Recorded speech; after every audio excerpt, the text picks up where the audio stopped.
Olá, seja bem-vindo ao lançamento da série Brasil, A Última Cruzada. Você está prestes a conhecer uma história de sacrifício, virtude e coragem, que por muito tempo nos foi negada. Reunimos mais de 50 especialistas para produzir a maior série já feita sobre a história do Brasil. O que você está prestes a assistir é uma narrativa séria sobre a sua história.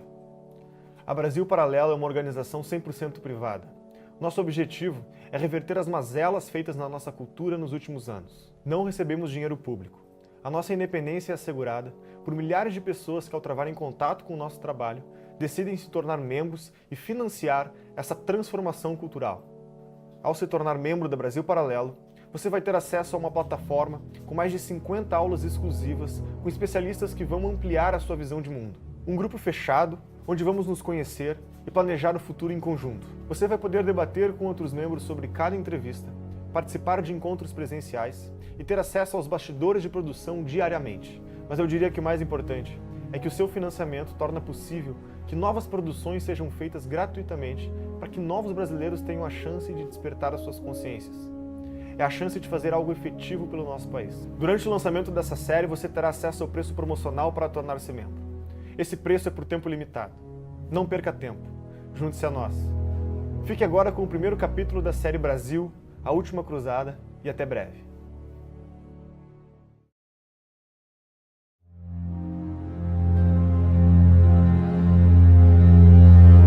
Assim como a biografia de um homem começa na história de seus ancestrais, nossa pátria não pode ser compreendida apartada daquela que a concebeu e gestou.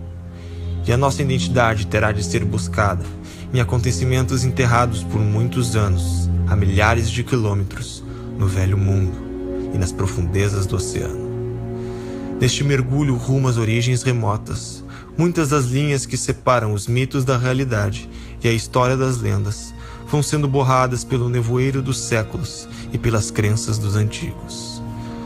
Os acontecimentos que formam o curso do tempo vão deixando para trás verdades esquecidas, mas que de alguma forma podem ser resgatadas, porque estão marcadas no solo, nos escritos e nas memórias dos homens que já viveram. Essa é a história que vamos contar, de um povo que ultrapassou os limites impostos pelos oceanos e disputou palmo a palmo contra o vento os rumos do seu próprio destino e que assim fez dele o caminho para um novo mundo.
De repente é como tudo se passa, como se nós tivéssemos esquecido que somos brasileiros. A melhor solução para o Brasil é dar um pouco de Brasil para as pessoas. É comum encontrarmos no nosso dia a dia pessoas salientando as belezas naturais do Brasil. Pouquíssimas vezes encontramos pessoas salientando as belezas humanas do Brasil. Então você não pode celebrar mais os heróis nacionais, porque os heróis nacionais são parte da ideologia dominante. Então você faz a apologia do território, dos bichos e dos índios, etc, etc. E não, os heróis desapareceram. A apologia do território separada da apologia daqueles que a conquistaram não faz o menor sentido. todos eles, enfrentam uma crise de identidade. Porque eles não sabem quem são, não sabem de onde vieram, não conhecem toda a sua história.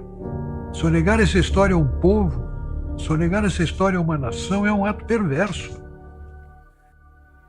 Bom, veja você, a história é a própria identidade nacional. O que é identidade nacional? É a memória coletiva de feitos realizados em comum que dão às pessoas um senso da retaguarda das suas próprias vidas, da origem dos seus valores, sentimentos, etc. O ser humano não foi feito para ele ser, cada um que nasce, ser um novo Adão no paraíso, que surge do nada, né? Surge pronto e se faz a si mesmo. Isso é absolutamente impossível para o ser humano. Você vê, de todas as espécies animais, aquela que mais depende do aporte da geração anterior é o ser humano. E quando você amplia a memória pela história, você se sente não mais um ser que nasceu, digamos, há 1 década, 2 décadas, 3 décadas atrás. Você se sente um ser ligado à humanidade. Você é um ser humano e você faz parte dessa história inteira. Você não faz só parte da tua história. Todos os instrumentos de que ele vai dispor para lutar pela sua vida, para fazer a sua vida, ele recebe do quê? Um negócio chamado cultura. Então, cultura é o conjunto dos bens intelectuais acumulados. Se isso não é passado para ele, ele não sabe onde está. Ele está perdido no espaço e no tempo. Na medida em que nós vamos aprendendo, ou seja, aprendendo a participar do mundo e herdando esses valores civilizacionais, a história está entre eles, né? Nós vamos desenvolvendo cada vez mais, inclusive, a nossa capacidade de afirmar aquilo que em nós é único.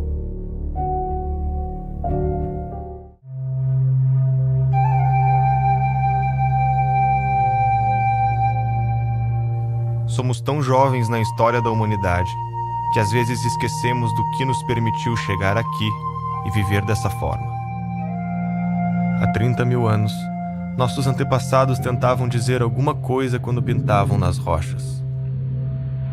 São as primeiras mensagens que temos de nossos ancestrais. A vida era difícil e lutávamos muito para sobreviver.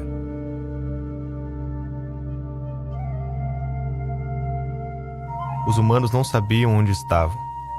Imprevistos como animais selvagens e o frio faziam parte de um dia a dia incompreendido. O mundo era um lugar aberto e desconhecido, onde nossa chance de sobrevivência parecia baixa. Alguns de nós fizeram o que parecia impossível. Aprenderam a olhar para o futuro quando viam as estrelas, prevendo o clima e a migração dos animais. Graças a essa incrível descoberta, a humanidade teve uma oportunidade única: entender o ambiente à nossa volta. Começamos a plantar, domesticamos animais e estabelecemos um lar. Pela primeira vez na história, os humanos paravam de fugir e de passar fome. Tínhamos mais do que podíamos carregar. A escrita nascia para mudar a nossa história. Decidimos registrar ideias e acontecimentos. Era uma forma de transcender o medo da morte. Enviar ao futuro nossos pensamentos, nossas crenças e nossas experiências passou a ser possível. Foi quando começamos a herdar o conhecimento da humanidade. Isso tudo nos levou de caçadores a filósofos, de fugitivos a arquitetos. Criamos a ética para aperfeiçoar a convivência, as leis e o júri para aperfeiçoar a justiça, e com a família passou a fazer parte da nossa tradição de levar a humanidade adiante. Quando vivemos o nosso dia a dia, aqui, no século XXI, desfrutamos desse legado. A filosofia grega, o direito romano, a moral judaico-cristã e a experiência acumulada de nossos ancestrais fazem parte de nós. Essa é a herança que chamamos de civilização ocidental. Se hoje os territórios estão divididos em países, com idiomas e regras estabelecidas, nem sempre foi assim. Neste longo caminho, cada povo colocou um pedaço da estrada que hoje trilhamos. A terra que hoje abriga Portugal era considerada o fim do mundo. A fronteira com um oceano desconhecido sempre foi atraída e cobiçada. Diversos povos viveram por lá até ver a ascensão do Império Romano e a entrada das tribos germânicas, dos suevos e visigodos. Os visigodos formaram cidades na Europa Ocidental e durante 3 séculos ocuparam grande parte da Península Ibérica, preservando e absorvendo a cultura de seus antepassados. Como essa cultura veio parar no Brasil? O que as guerras entre diferentes visões de mundo têm a ver com a nossa história? Para enxergar melhor o presente, precisamos voltar um pouco no tempo. No ano de 700, por volta de 700, surge a fé muçulmana. E ela já estava se ampliando em todo o Oriente Médio, norte da África. A fé muçulmana nasce em Meca, na Arábia Saudita, com Maomé, o pregador que afirmava ter recebido a revelação de ser um enviado de Deus. Nessa revelação, a sua missão seria resgatar ensinamentos que foram trazidos por profetas como Moisés, Abraão e Jesus, mas que ao longo do tempo teriam sido distorcidos. Foi juntando adeptos que, após a sua morte, compilaram seus ensinamentos no Alcorão, livro que embasa a fé islâmica e discorda das crenças judaicas e católicas. Também criaram a Jihad, a guerra de manter o islamismo pleno dentro de si e levá-lo ao maior número de pessoas possível. Dessa forma, buscaram alargar os horizontes do território islâmico, inicialmente tomando o Oriente Médio e o norte da África, para depois entrar na Europa Ocidental. A estratégia foi longa na duração e rápida na conquista. Os muçulmanos precisaram de menos de uma década para dominar a maior parte do território europeu. A invasão começou em 711 e 3 anos depois já habitavam a maior parte da Península Ibérica. O curioso é que essa ocupação foi incentivada pelos mesmos povos que habitavam a região. Os visigodos viviam envolvidos em disputas internas e, por causa dessa rivalidade, uma facção de visigodos pediu ajuda de um líder muçulmano do norte da África, que não só atendeu o pedido, como deu-se conta da riqueza do território e aproveitou para tomá-lo para si. A entrada foi muito rápida, entraram justamente por Gibraltar, conseguiram cruzar ali do Marrocos, chegaram até a Espanha e pouco a pouco foram tomando as vilas, foram tomando as cidades. Aos poucos a península foi sendo conquistada, se expandiu até a Lusitânia, se expandiu até onde hoje é Portugal. As teorias que os historiadores levantam quanto à facilidade da invasão foi porque, em primeiro lugar, o reino visigótico não deixava que as populações de origem romana tivessem acesso a armas ou ao exército. Então nós já vemos aí um processo de desarmamento que facilitou, inclusive, a queda do seu próprio Estado. Os cristãos que escaparam fugiram para o alto das grandes montanhas no norte da Península Ibérica. Lá estabeleceram o chamado Reino das Astúrias e aclamaram Dom Pelágio como seu novo rei. Nessas Astúrias, então, se tornou um foco de resistência cristã. As Astúrias nunca conseguiram ser conquistadas e de lá o Dom Pelágio organizou a resistência ao invasor muçulmano. Os muçulmanos continuaram a conquista para o leste da Europa, até se depararem com um reino franco. Uma tropa de 50.000 soldados mouros cruzou a fronteira para atacá-los. Era a prenúncia do fim do Ocidente. Carlos Martel, comandante do exército franco, sabia ter nas mãos a história de uma civilização para defender, e praticamente nenhum soldado. Convenceu a igreja a financiar o treinamento de cavaleiros, estudou as formações dos antigos gregos para resistir pela disciplina e a aceitação de morrer pela causa. Passou um ano inteiro treinando bárbaros que nunca tinham sido soldados para enfrentar um exército maior e mais poderoso. No dia 10 de outubro de 732, milhares de soldados estavam na linha de frente de uma guerra santa. Foi na Batalha de Poitiers que Carlos Martel fez lembrar os antigos espartanos, na sua resistência e coragem, saindo vitorioso. Para a maior parte dos historiadores, essa era a última chance de resistência do Ocidente.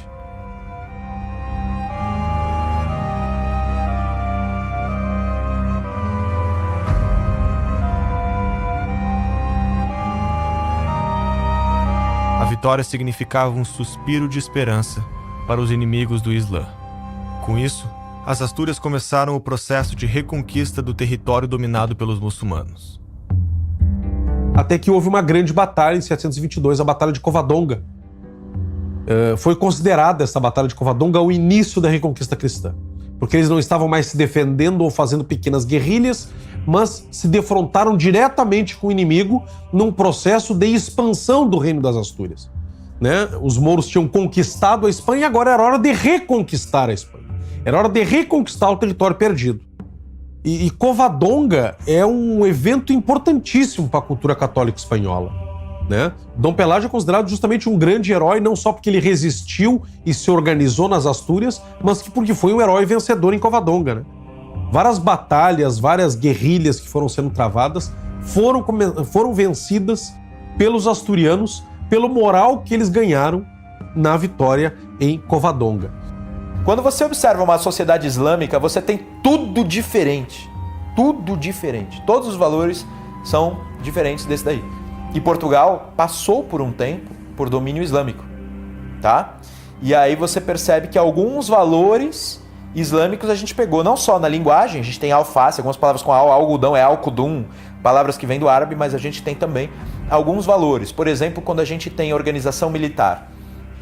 A organização militar, como eu disse, cristã, ela era mais de um cavaleiro querendo se tornar digno, querendo se destacar, se autossacrificar por uma causa maior no campo de batalha. Enquanto que os islâmicos tinham uma visão mais coletivista, mais organizada. E aí os Portugal e Espanha aprendem, eles mantêm o heroísmo cristão e aprendem as técnicas islâmicas.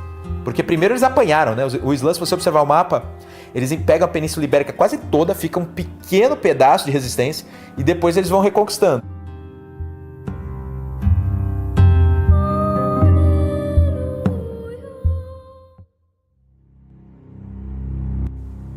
Passavam-se 4 séculos desde que os muçulmanos tinham tomado a cidade de Jerusalém, impedindo a peregrinação cristã de visitar o túmulo de Cristo. A vida ocidental nessa época parecia derrotada e sem esperanças. Em cada volta que dá à terra, a fé deixa de existir. O temor ao Senhor não mais prevalece entre os homens. A justiça desapareceu do mundo e a violência toma conta das nações. A mentira, a traição e a perfídia pairam sobre nós. A virtude não existe mais e hoje é algo sem valor. O mal reina em seu lugar. Se voltássemos no tempo, até o século XI, seria difícil acreditar em nossos olhos. A Europa parecia uma região amaldiçoada. Os governos centrais não eram organizados e as monarquias ainda engatinhavam repletas de grandes castelos que roubavam e guerreavam entre si. Uma terra devastada e sem leis. Em uma decisão sem precedentes, o Papa promete um lugar no céu para as almas daqueles que aceitarem marcharem até Jerusalém e retomar a Terra Santa. Para o Papa, era a oportunidade perfeita de unificar os cristãos ocidentais e orientais e colocar a Igreja novamente no centro do cenário político mundial. Se não era possível viver em paz na Europa, seu povo decidiu buscar uma vida melhor, neste mundo ou no próximo. Estava inaugurada a Era das Cruzadas. Agora milhares de cristãos vindos de toda parte da Europa marchavam para retomar Jerusalém das mãos dos seguidores de Maomé.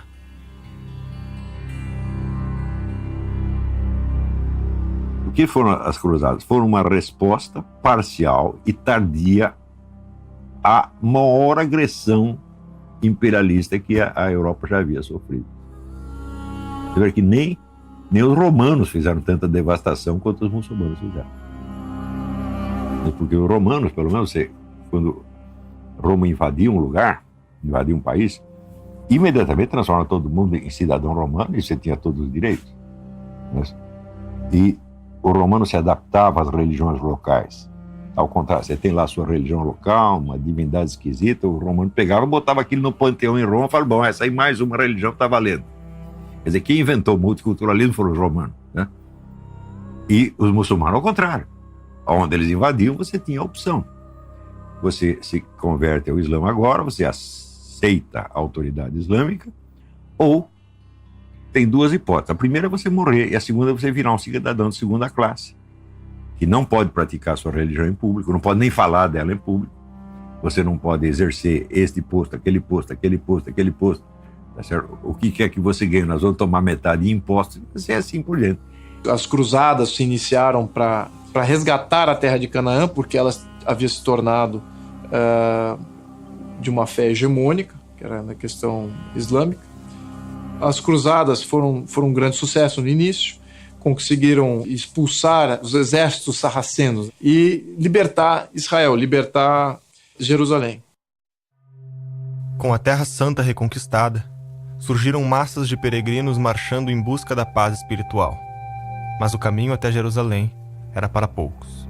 Além de frequentes assaltos, haviam constantes ataques de exércitos muçulmanos ao longo do percurso. Todo peregrino cristão que quisesse ir para a terra de Canaã, Israel, tinha seu caminho impedido. Né? Começou a ser muito perigosa essa jornada. Sempre foi, mas ficou mais perigoso agora porque havia uma missão islâmica que começava a impedir a peregrinação. Né? Então você corria risco de vida real. Para proteger os cristãos nessa jornada, começaram a se formar diversas ordens militares para acompanhá-los na viagem. Um grupo de nobres da França se reuniu e formou uma ordem para proteger os peregrinos em sua caminhada. Essa ordem foi a Ordem dos Templários. A ordem seria reconhecida oficialmente pelo papado, ganhando isenções e privilégios, como o poder de se comunicar diretamente com o Papa. Ao ser admitido como cavaleiro, deviam jurar viver em castidade e pobreza, ser obediente ao mestre do templo e nunca recuar em campo de batalha. Conquistou grande popularidade e cresceu rapidamente, tanto em membros como em poder. Para defender as riquezas dos peregrinos durante as cruzadas, criou um mecanismo de depósito e saque, que tornou-se o embrião do sistema bancário. Eles eram religiosos e tinham um voto de não recuar no campo de batalha. Porque eles eram um terror dos mouros. A ordem poderia ajudar muito, esse novo exército está se formando, poderia ajudar muito na Constituição de Portugal. Então os templários, já no início do movimento templário, eles ajudaram em 2 pontos. Ajudaram a Portugal a expulsar os mouros e também a começar a defender as cruzadas. Em uma das incursões que os cristãos faziam nas terras tomadas por mouros, um pequeno exército comandado por Afonso Henriques foi surpreendido e encurralado pelos muçulmanos. O conflito era inevitável e a chance de sobrevivência quase inexistente. Segundo os historiadores, 10 vezes superiores aos portugueses. Segundo os documentos da época, foi nesse momento que o comandante Afonso Henriques jura ter tido uma visão onde Cristo aparece e profetiza sua vitória, entregando a missão de espalhar a fé pelos 4 cantos do mundo. Afonso Henriques venceu a batalha e foi aclamado o primeiro rei de Portugal. Fato ou lenda, o milagre de Ourique marcou de tal forma o imaginário português que se tornou presente na bandeira de Portugal e no espírito aventureiro dos próximos séculos. Os portugueses consideram esse documento como sendo a certidão de batismo de Portugal. Aí nasceu Portugal. São as fronteiras mais antigas da Europa hoje em dia.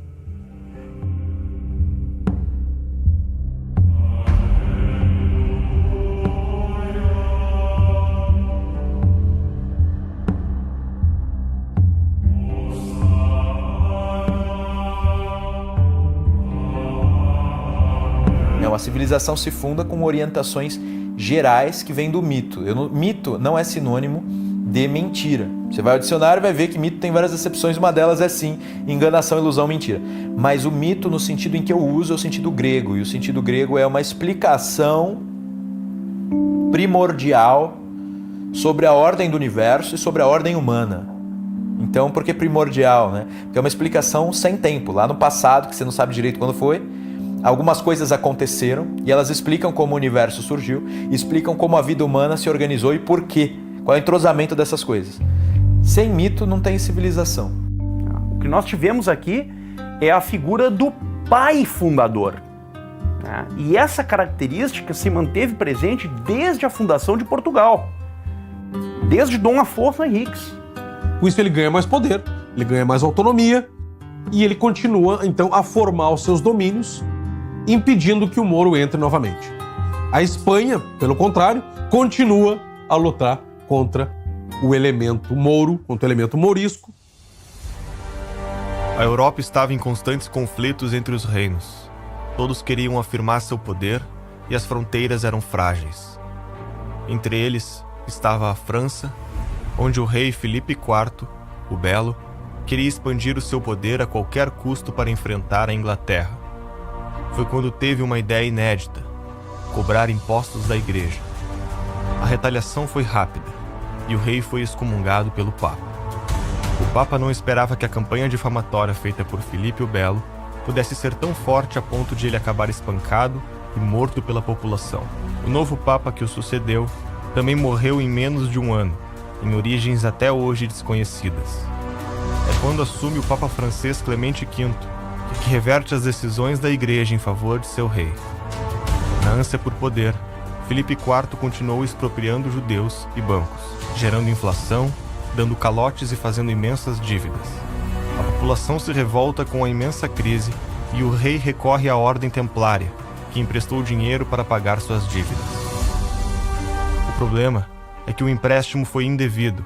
O dinheiro era usado para as cruzadas e quando o grão-mestre da Ordem, Jacques de Molay, soube do fato, expulsou o tesoureiro, abrindo um cabo de guerra com o rei francês. Filipe o Belo usa de novo a mesma estratégia. Começa a campanha difamatória contra os templários e usa o Papa que está sob seu domínio para proibir a ordem e confiscar seus bens. Na noite de sexta-feira de 13 de outubro de 1307, centenas de cavaleiros templários por toda a França foram capturados pelos soldados do rei e, segundo alguns historiadores, sujeitos a torturas para confessarem seus crimes. Até hoje, não temos todas as conclusões sobre essa história, mas para muitos, aquela noite seria o motivo da superstição de sexta-feira 13 ser um dia sombrio.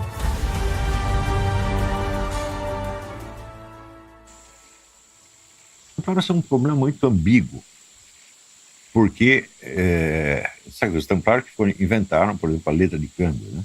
O pessoal depositava dinheiro na Europa e retirava dinheiro quando chegava em Jerusalém, né? E eles roubaram um monte de dinheiro. Esta é que é a verdade. Mas, ao mesmo tempo, existe todo um legado heróico e místico dos templários. Foi um processo muito sangrento. Foi decretado todos os templários como os hereges e houve aí um grande derramamento de sangue, várias armadilhas armadas contra os templários. E então, enfim, foi uma ordem aí que poderia ter trazido grandes avanços para a Europa, mas estava ali sendo sufocada pela ganância e tirania de um dos seus soberanos que se sentia ameaçado. Após a prisão dos templários na França, o Papa Clemente V solicitou a Dom Dinis que fizesse o mesmo com os templários portugueses. O rei não atendeu o pedido do Papa.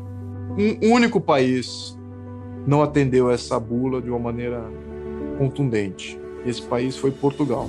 Portugal reconhece o valor da ordem e dá salvo-conduto e abrigo a essa ordem. Do legado de Dom Dinis, fundador da Universidade de Coimbra, talvez nenhum ato tenha sido mais impactante do que a hábil manobra política que entraria para a história.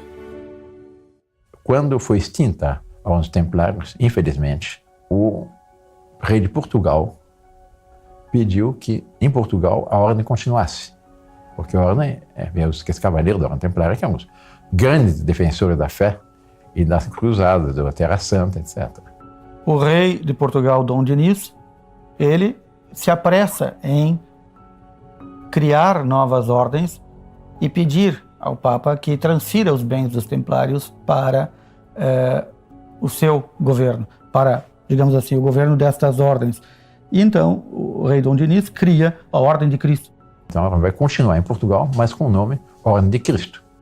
A firme postura do rei de Portugal levou o Papa a incluir uma cláusula em sua bula, abrindo exceção para Portugal e seus aliados sob a transferência dos bens da ordem. E aí é que se explica um monte de coisas, né, da nossa história. Como que um país tão pequeno que era Portugal, como que esse país, de repente, avançou e se tornou um grande conquistador dos mares. Como que esse país, de repente, era o país do qual saía todos os maiores navegadores durante um bom período. Este corpo de elite resolveu uma necessidade vital para a consolidação e o fortalecimento do Estado português. Entrosada com a esfera política da coroa, alargaria os horizontes do reino, conduzindo à expansão de Portugal pelos mares.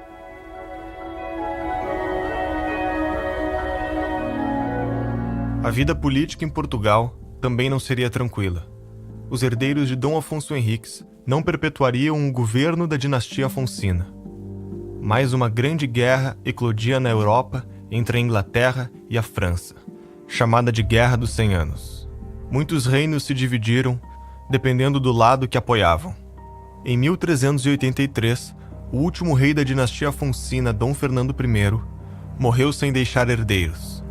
Acontece que este rei tentou invadir o reino de Castela 3 vezes durante a Guerra dos 100 Anos, perdendo em todas, e na última foi obrigado a casar com a princesa de Castela para estabelecer a paz. A ausência de descendentes reais lançou Portugal em uma séria crise monárquica. Uma eventual união entre os reinos podia ser desastrosa para a economia portuguesa. Castela ainda vivia sob uma economia feudalista, ao passo que os portugueses já apresentavam o desenvolvimento da burguesia que logo situaria a nação como a mais poderosa do mundo conhecido. O conflito só teve fim em uma guerra armada quando, em 1385, Dom João, o mestre de Avis, enfrentou tropas castelhanas na Batalha de Aljubarrota e foi proclamado o novo rei de Portugal. Uma nova etapa gloriosa na história de Portugal, que é a etapa da dinastia de Avis, com Dom João I e seus filhos, a chamada ínclita geração, e ao longo do século XV, o que nós vemos é o crescente esplendor de Portugal. Porque realmente dessa ínclita geração ia nascer o grande império dos descobrimentos. Nós temos um dos filhos de Dom João I, que é o infante Dom Henrique, que começa e lança Portugal nessa grande aventura dos descobrimentos. Nenhum dos filhos da ínclita geração se destaca mais do que o infante Dom Henrique, o navegador. Portugal foi e continuava sendo a extremidade ocidental da terra, o fim do mundo conhecido pelos europeus, com a forte crença de ser impossível navegar no Oceano Atlântico. Tudo isso costumava ser atribuído à vontade divina. Parecia ser uma impiedade a mera audácia de se aventurar por aquelas águas. Um dos mais influentes desses mitos era a história de São Brandão, monge irlandês que, segundo um relato muito popular a partir do século X, teria navegado pelo Atlântico Norte e descoberto várias terras fantásticas e paradisíacas. Com a Europa imersa no caos, a ideia de haver uma ilha em paz para além do oceano trazia esperança aos povos que circulavam esses mitos. Apareciam ilhas lendárias nos mapas da época, como uma ilha chamada High Brasil, que significava Terra Prometida, e pode ter influenciado o nome do nosso país. Procurar a Ilha Brasil, Antilha, o Purgatório ou Atlântida não era mais fantasioso do que procurar a China, a Índia, o Japão ou as Américas. Pouco a pouco, feitos impressionantes foram acontecendo. Primeiro ultrapassando lugares nunca antes visitados, depois descobrindo pequenas ilhas. No ano de 1485, o infante Dom Henrique é nomeado grão-mestre da Ordem de Cristo, cujos amplos recursos e os imensos privilégios acumulados seriam bem aproveitados nas navegações. Transformou muito de seus cavaleiros em navegadores e muitos de seus navegadores em cavaleiros. Nem tudo estava tranquilo na Europa enquanto as navegações progrediam. A guerra de séculos pelo território ainda apresentava riscos e, antes de conquistar os mares, haveria um último desafio na Europa Ocidental. Já passavam 6 séculos desde que os cristãos começaram o processo de reconquistar o território europeu. Os muçulmanos foram recuando até se concentrarem no sul da Europa, na região de Granada. O Emirado de Granada se torna o último bastião muçulmano na Península Ibérica, e ele cai sob Isabel a Católica.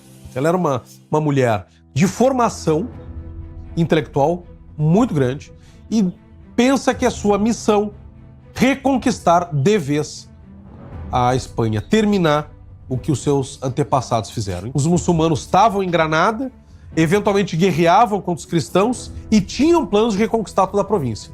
Eles estavam em contato com os turcos e com os marroquinos para haver uma grande invasão na Espanha para recomeçar a conquista. Isabel conhecia toda a história da Reconquista. Ela era muito culta, né? Nós já tínhamos falado sobre isso. Ela era muito culta. Então ela conhecia isso e ela tinha uma noção de estratégia. Ela sabia que se ela não tomasse o Emirado de Granada rapidamente, toda essa história de mais de 700 anos poderia ser colocada na lata do lixo. O que Isabel e Fernando entendem? Nós não podemos atacar sozinhos. E eles se lembram que nas cruzadas, que acabaram há pouco tempo, o Papa deu indulgências para os cristãos de outros países que entrassem nas cruzadas. Então eles conseguiram que o Papa Inocêncio VII promulgasse uma bula convocando todos os cristãos de outros países a se juntar na Reconquista e ganhariam indulgências da mesma forma que ganharam nas cruzadas. Com isso, nós vemos um acúmulo de tropas estrangeiras chegando na Espanha para ajudar os cristãos espanhóis. Ingleses, irlandeses, franceses e alemães se integram ao exército castelhano. Mais de 50 mil homens vindo de fora passam a integrar o exército castelhano de Fernando e de Isabel. Isabel se faz presente pessoalmente nos acampamentos militares e eles partem para novas conquistas até chegarem aos pés da cidade de Granada. Os cristãos, nesses 8 meses, não esmoreceram, eles continuaram convictos de que uma hora Granada iria cair. Os mouros também sabiam que ia cair. Eles continuavam lutando apenas por heroísmo. Queriam ser fiéis àquilo que eles acreditavam. Mas finalmente Granada se rendeu, os reis católicos, os príncipes, nobres, sacerdotes, os grandes capitães cristãos vestem-se de galas, se posicionam às portas da cidade, os tambores rufam, bombardeios de honra são feitos, a cruz é alçada na torre mais alta, junto com as bandeiras de Castela, e com isso acaba a Reconquista. Os chefes mouros, eles tentam inclusive beijar a mão de Fernando e de Isabel, reconhecendo a soberania deles. E Fernando não deixa. Eu sou um rei, você é um rei também. Ainda que inimigo, eu não quero a sua humilhação. Isso foi no dia 2 de janeiro de 1492, às 15 horas. Desde então, os sinos das igrejas de Granada fazem soar 3 toques exatamente às 15 horas até hoje, em honra desse acontecimento.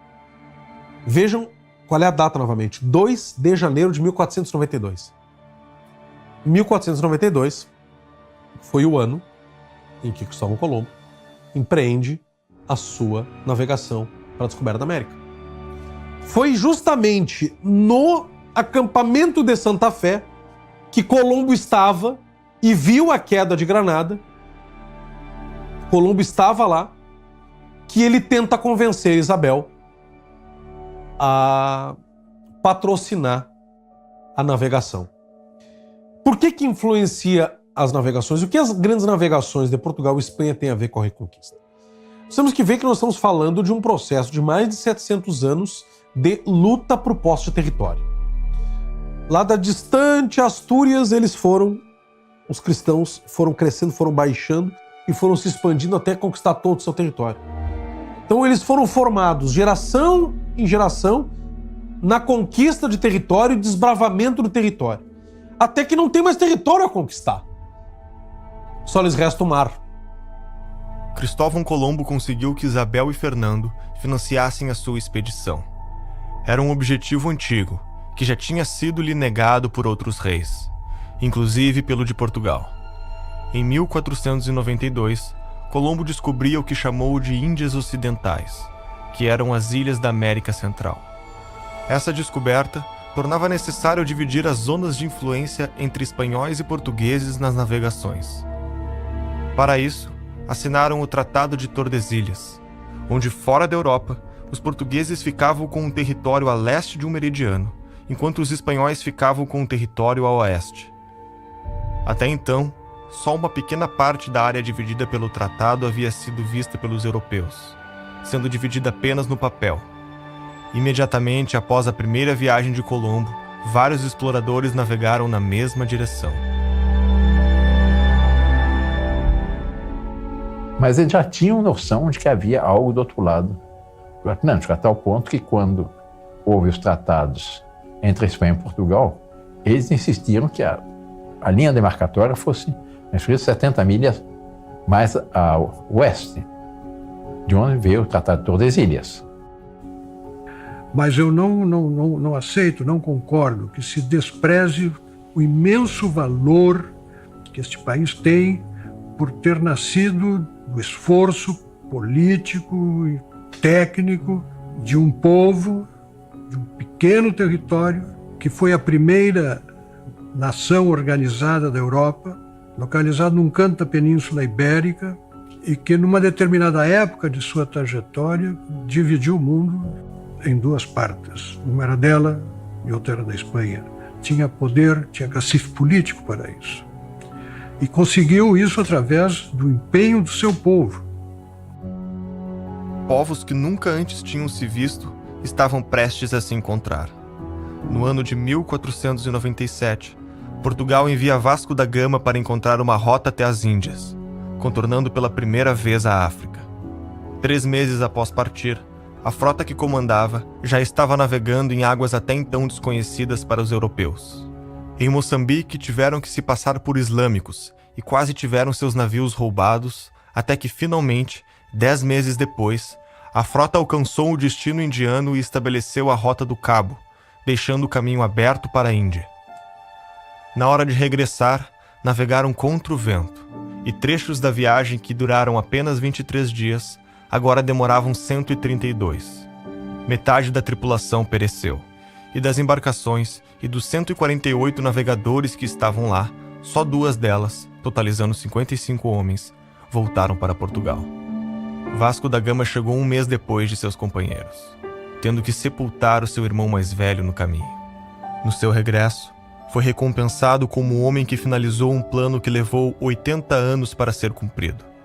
Recebeu o título de Almirante-Mor dos Mares da Índia, e em 1499 espalhou-se a notícia de que os portugueses tinham chegado às verdadeiras Índias.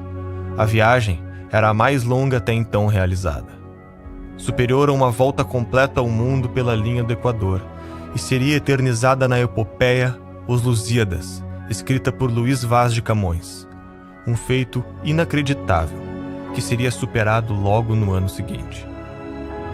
As grandes navegações, eu comparo as grandes navegações com a NASA, as viagens espaciais, o Cabo Canaveral, nos Estados Unidos do século XX. E eu não sei quais eram as aventuras mais arrojadas. Se aquela de navegadores que se jogavam no mar aberto numa época de superstições, de receios, de medos, de incertezas, navegando em águas nunca dantes navegadas. Essa saída desses homens, essa expansão marítima, ela tinha a característica, que é a característica fundamental, de heroísmo, empreendimento humano. Homens ficaram pelos caminhos, ao longo de toda a tradição marítima. Portugal teve o privilégio de ter nos mares o seu maior cemitério.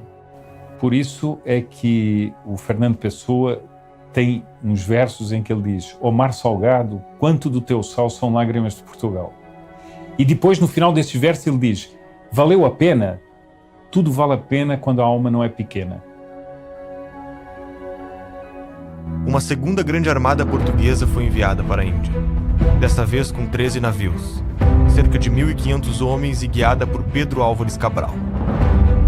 Cabral era grão-mestre da Ordem de Cristo e um nobre de relacionamento fiel à coroa, descrito como culto, prudente e tolerante com os inimigos. No dia anterior da partida, a tripulação recebeu uma despedida pública que incluiu uma missa e comemorações com a presença do rei, da corte e de uma enorme multidão. Sua frota afastou-se bastante da costa africana, até desembarcar no que chamaram de Porto Seguro, no que achou tratar-se de uma ilha, que deu o nome de Vera Cruz. Cabral, tendo percebido que a nova terra estava a leste da linha de Tordesilhas, logo enviou um emissário a Portugal com a importante notícia. Alguns historiadores defendem que os portugueses já sabiam da existência da América do Sul. Por isso, o desvio da rota de Cabral e a insistência do rei Dom João II em mover para o oeste a linha de Tordesilhas. Outros defendem que o objetivo deste empreendimento era estabelecer relações comerciais na Índia e que o desvio se dava por necessidades de navegação, fazendo da descoberta algo acidental. Mas na lógica portuguesa, isso a gente vai encontrar já na Carta de Pero Vaz de Caminha, não existe casualidade quando você acredita na providência.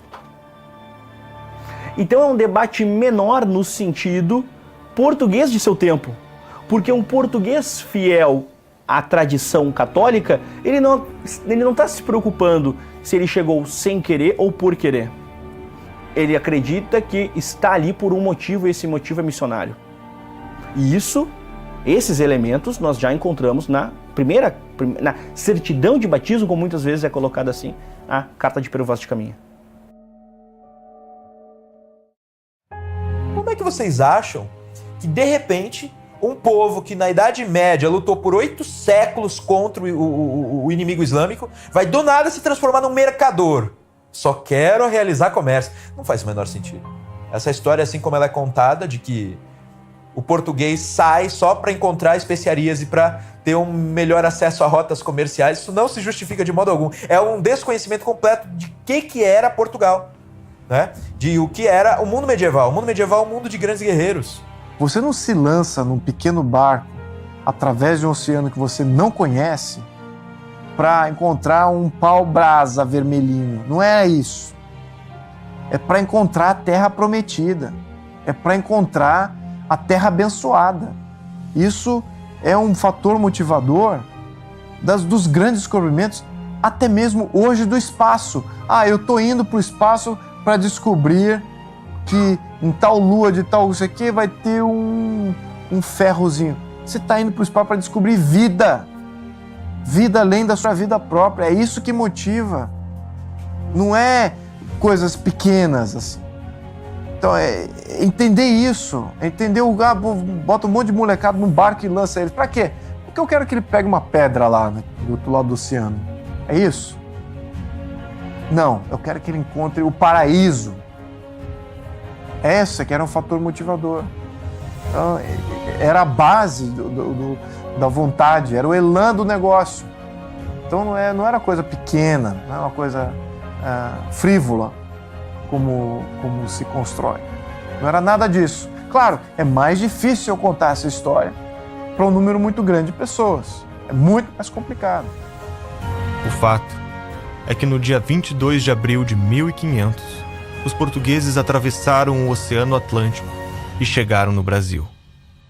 Era o ápice da expansão marítima portuguesa. Portugal não era mais a extremidade do fim do mundo. E a história dos dois lugares nunca mais seria a mesma. A história merece ser contada. Pela sorte, pela providência, pela virtude ou por todas elas. Chegamos até aqui. Nossa trajetória tem nome. E cada vez que olhamos para trás, lembramos de cada personagem que construiu o palco de nossas vidas. Temos a oportunidade de escolher nossas referências, aprender com os nossos erros, elevar o nosso moral. Em algum lugar, sempre haverá o panteão daqueles que nos trouxeram até aqui. Lá estão as paixões, os méritos, os sacrifícios e todo o heroísmo da humanidade. Não foi fácil. A preservação desse lugar cabe a nós. Não podemos deixar que roubem os degraus da nossa civilização. E sempre que estivermos perdidos e sem saber para onde ir, eles estarão lá, de braços abertos, para nos contar tudo o que sacrificaram para dar um passo além do que parecia possível. não se trata apenas de não esquecermos de onde viemos. Se trata de não esquecermos para onde estamos indo.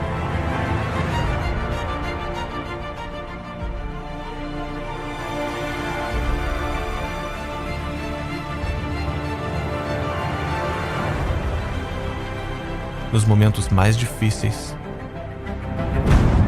a história deve ser lembrada.